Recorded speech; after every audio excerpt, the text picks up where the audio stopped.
Criteria समझ में आ गया सभी को। अब एक थ्योरम देखते हैं। If two triangles are equiangular, prove that the ratio of their corresponding sides is the same as the ratio of the corresponding altitude। Altitude मतलब ये AL और ये DM जो 90 डिग्री पर बाइसेक्ट करता है थर्ड साइड, इसी को अल्टीट्यूड कहते हैं, है ना। तो गिवन क्या है फटाफट लिख लो। ABC and triangle DEF in which angle A equal to D, क्योंकि यहाँ साफ कह रहा है कि triangles are equiangular, that means तीनों एंगल बराबर है। तो फटाफट इसके अकॉर्डिंग लिख लेंगे angle A equal to D angle. तो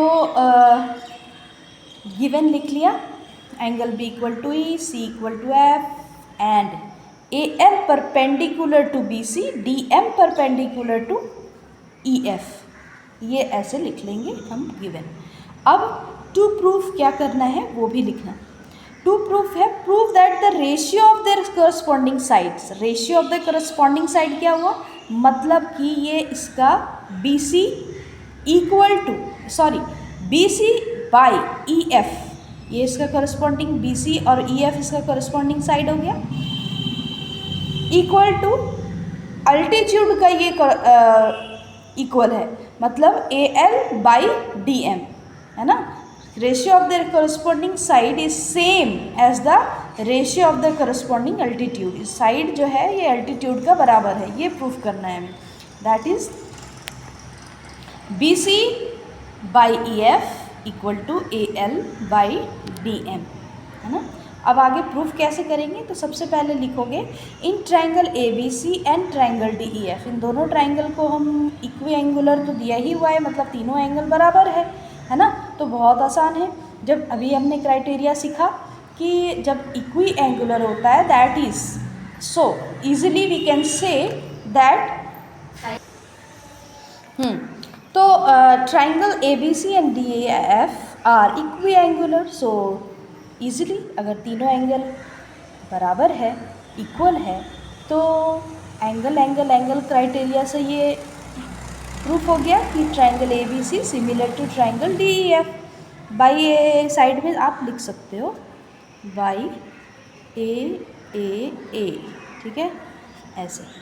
सो अब तो इसके कॉरस्पॉन्डिंग साइड भी इक्वल होंगे, that is A B by D E और B C by E F. Equation 1 हो गया। Now in triangle A L B, अब ये लेंगे क्योंकि हमें अल्टीट्यूड की ज़रूरत है, तो ये ट्राइंगल लेंगे। जिसको प्रूफ करना है उसको ध्यान में रख के वो ट्राइंगल लोगे, ठीक है। ये एक तरीका है। A B L triangle D E M, ये दो ट्राइंगल को अब दिखाएंगे। तो A L B that is A L B, ये 90 डिग्री है, D M E that is 90 degree.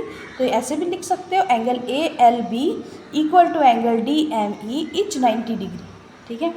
Etch 90 degree हो गया। And angle B equal to angle E, angle B equal to angle E, corresponding angle already given, तो ये given है।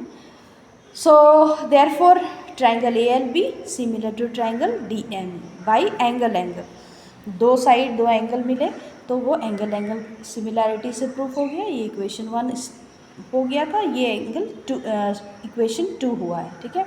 तो इसको भी हम जब सिमिलैरिटी प्रूफ हो गया तो करस्पॉन्डिंग साइड्स को हम प्रोपोर्शन में लिख के दिखा सकते हैं। A B by D equal to A L by D M.